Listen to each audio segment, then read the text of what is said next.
Hello friends, आशा करते हैं आप सब अच्छे होंगे। दोस्तों, महाकाश विज्ञान का एक ऐसा अंग है जिसका खोज कभी ना खत्म होगा ना ही होने वाला है। जितने दिन बीतेंगे उतने ही नए खोज मिलते रहेंगे, लेकिन हम और आप स्पेस के बारे में कितना जानते हैं? बहुत कम। मगर हम आपको महाकाश और ब्रह्मांड से जुड़े कुछ ऐसे बातें बताएंगे जो शायद आपको मालूम ना हो। फ्रेंड्स, पृथ्वी में हम जितना भी आवाज़ सुनते हैं उसका सबसे बड़ा कारण है वायुमंडल। वायुमंडल साउंड तरंगों के परिवहन में काम करता है। एक जगह से दूसरे जगह आवाज़ वायुमंडल के सहारे ही चलता है। मगर इसका ठीक उल्टा है महाकाश में।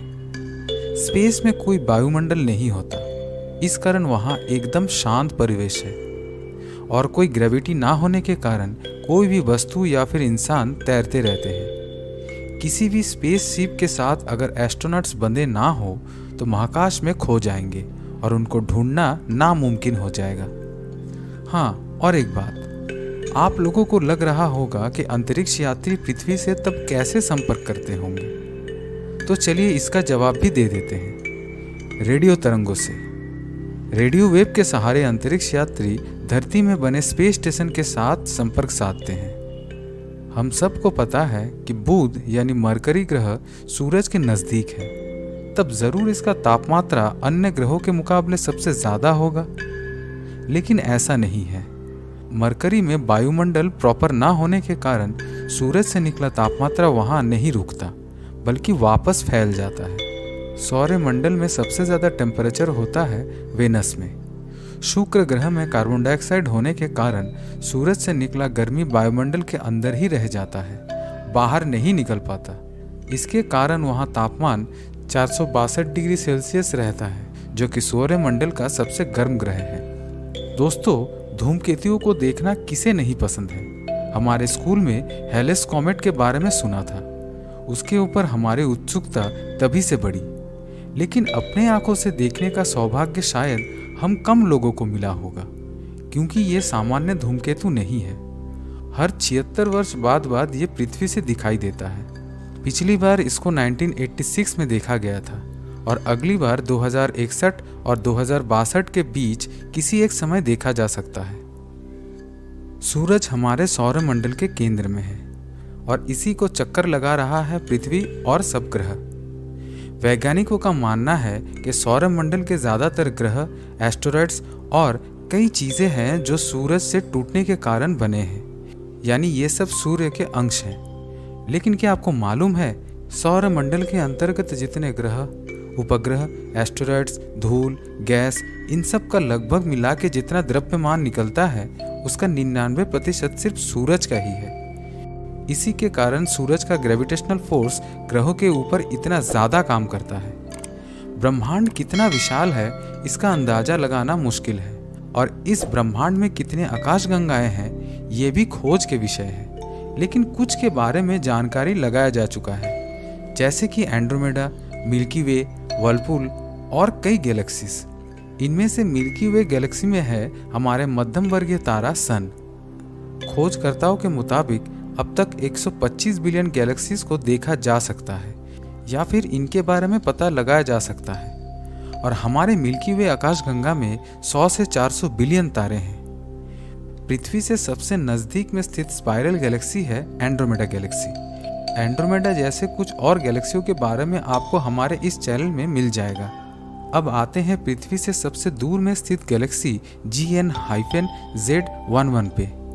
ये सप्तर्षि तारा मंडल के अंतर्गत हाई रेडशिफ्ट आकाशगंगा है, जो 32 बिलियन लाइट ईयर्स दूरी में स्थित है।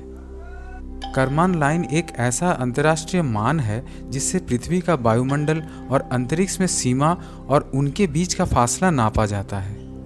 फेडरेशन एरोनॉटिक इंटरनेशनल के मुताबिक सी लेवल से 100 किलोमीटर ऊपर वाले रेखा से करमान लाइन शुरू होता है, लेकिन नासा और यूएस एयरफोर्स इसे नहीं मानते। उनका ये नाप समुद्र के जलस्तर से 80 किलोमीटर ऊपर में से शुरू होता है। अंतरिक्ष में वायुमंडल नहीं है, लेकिन अंतरिक्ष का तापमान है। बैकग्राउंड रेडिएशन, जो कि एक इलेक्ट्रोमैग्नेटिक रेडिएशन है, उसके अनुसार स्पेस में तापमान -270.45 डिग्री सेल्सियस है। दोस्तों, वेनस को अपने एक्सिस में एक चक्कर घूमने के लिए 243 पृथ्वी दिवस के बराबर समय लगता है, लेकिन सूरज के चारों ओर घूमने में 224.7 पृथ्वी दिवस लगता है।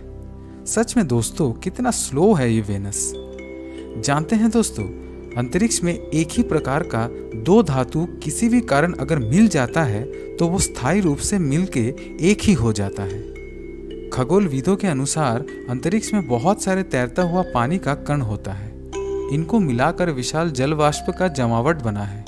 तो इन सब को मिलाकर जितना मास होता है वो पृथ्वी में स्थित समुद्र, नदी एवं महासागर में मौजूद पूरा पानी के कण का जो मास है उससे 140 ट्रिलियन गुना ज्यादा है। माउंट एवरेस्ट पृथ्वी का सबसे ऊंचा पर्वत चूड़ा है, लेकिन इसका 2.5 गुना ऊंचा एक ढाल ज्वालामुखी है मंगल ग्रह में। ओलिम्पस मॉन्स नाम का ये ज्वालामुखी अंतरिक्ष का सबसे बड़ा और सौरमंडल का सबसे ऊंचा पर्वत है, जिसका ऊंचाई डेटम से 21,287.4 मीटर ऊंचा है। जियोडेटिक डेटम धरती में किसी स्थान को पता लगाने का संदर्भ बिंदु है। हीरा किसे नहीं पसंद है? हम और आप सबको हीरा पसंद है, परंतु सोचिए हीरो का अगर भंडार आपको मिल जाए तो आप क्या करोगे? इतना सोचिए मत दोस्तों।